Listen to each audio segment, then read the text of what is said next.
Hi YouTube, welcome to DigiTales. I'm Olivia and today we're going to be doing a review of one of my favorite new anime shows, Izetta The Last Witch.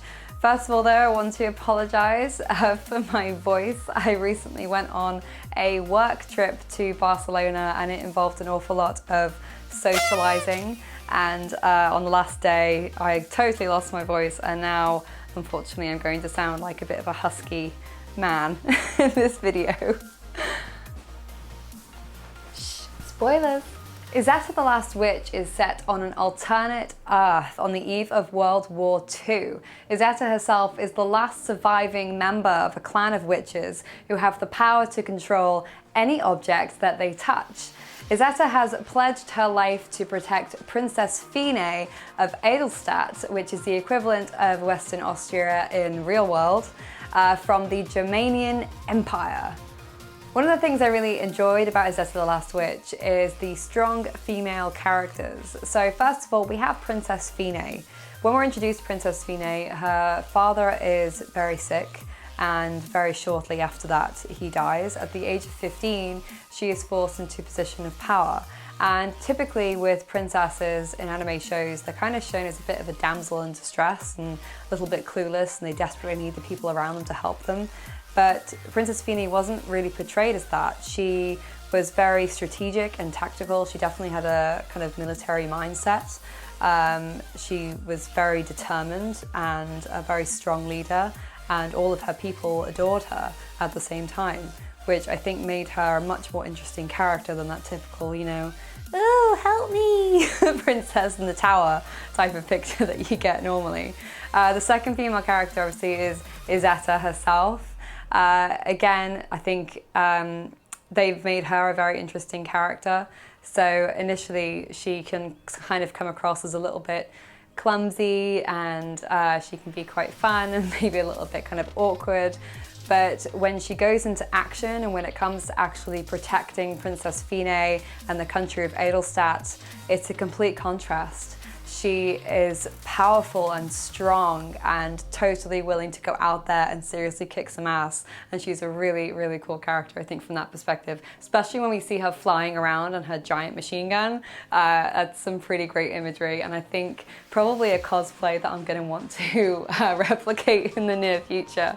The third female character I want to mention is Bianca, which I think from a personality perspective, she's actually quite similar to Izetta.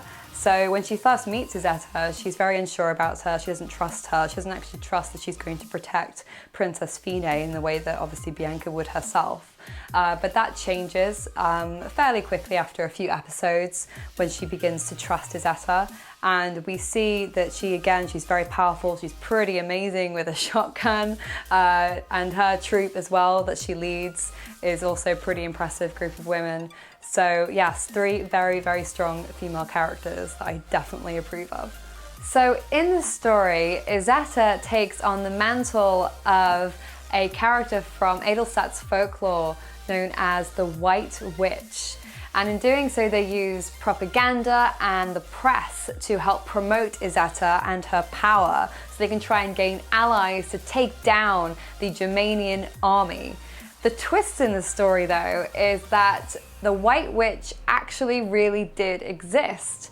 And the Germanians found her body and took a piece of her DNA and actually recreated her into a new form of the White Witch to help take down Izetta.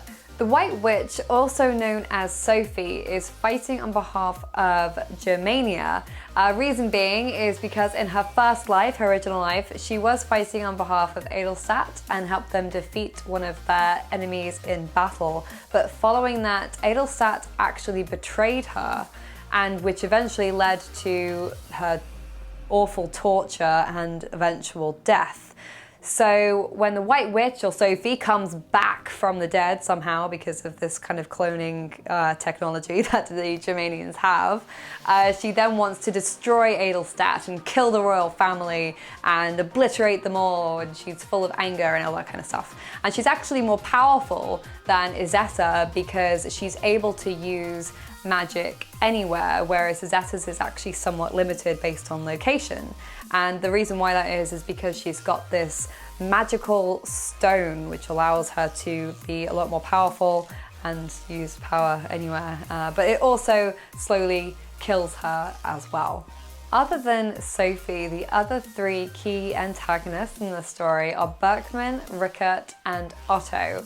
I think Berkman, for me, is probably the most interesting out of the antagonists, and that includes Sophie in that list as well.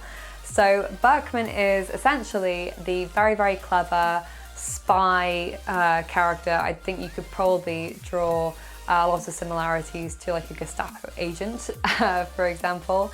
He's the real brains behind the plans for the attempted defeat of Edelstadt, and he really helps move the plot along. So from that perspective, he's definitely probably one of the most interesting characters to watch. Rickert is another interesting character. He is the son of a lord of Germania, and he's trying to prove himself that he's more useful than his name, essentially. So he is Berkman's kind of number two guy. Another quite interesting character in the fact that he's the main one of the antagonists that actually shows a side of humanity. So when he goes undercover in Edelstadt, and he actually has the opportunity to get to know a lot of the people and even interact with characters like Bianca and also Lottie the maid as well, Princess Fine. And he begins to understand that these people aren't his enemy, and they're actually really kind and wonderful people that he probably wants to be with kind of in his daily life himself.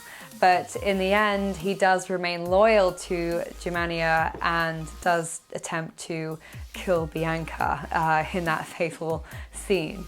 The third character obviously is Otto. So Otto is the equivalent of Hitler in this story, but surprisingly, he's actually probably the least interesting out of the antagonist characters. You don't really get to see him that much. He doesn't seem to play that much of a role in the kind of moving the plot along. His kind of main thing is that he's the one that really believes in the fact that magic exists. So he's the one that's determined to go out and find the witch in the first instance and kind of starts this whole witch versus witch battle that takes place. So that was our kind of overall roundup of the show. There's probably a few extra bits that were probably worth mentioning, like all the different countries that get involved and a few of the other characters as well, especially within Edelstadt's army themselves. They're pretty cool.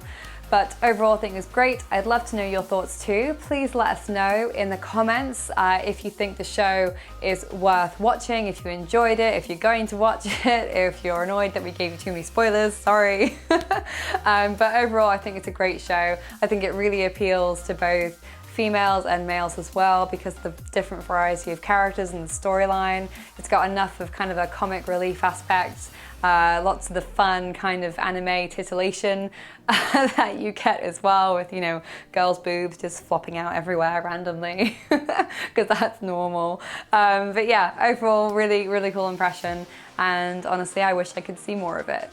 So before you go anywhere, remember to hit the subscribe button, which is right here. And then if you want to check out some more of our videos, like this one below, don't forget to do that as well. You can also carry on the conversation by commenting below, finding me on Instagram, or also on our Facebook page, which all the links are in the description.